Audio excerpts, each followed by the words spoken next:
But here we are again, you know. And so lo que ocurrió en ese caso, 1982-83,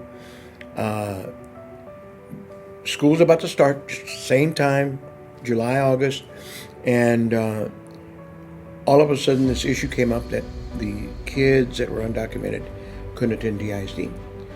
And Dr. Estes was like, I got to abide by the law.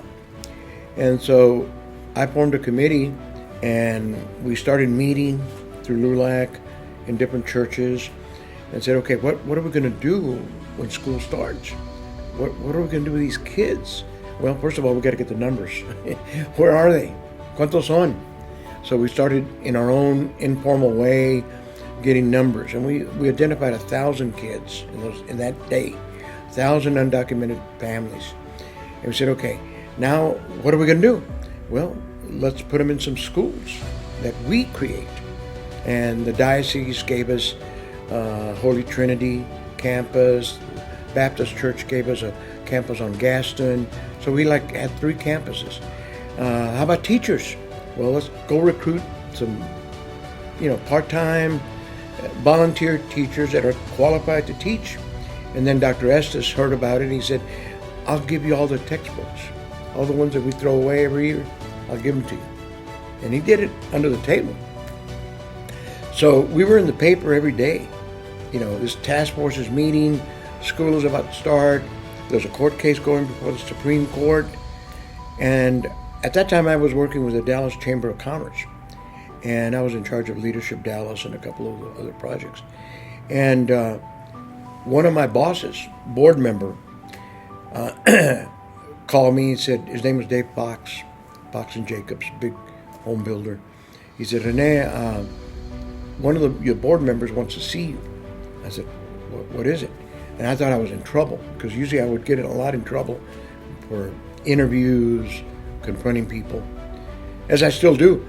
And I said, who is it, Mr. Fox? He said, it's Sam Bloom.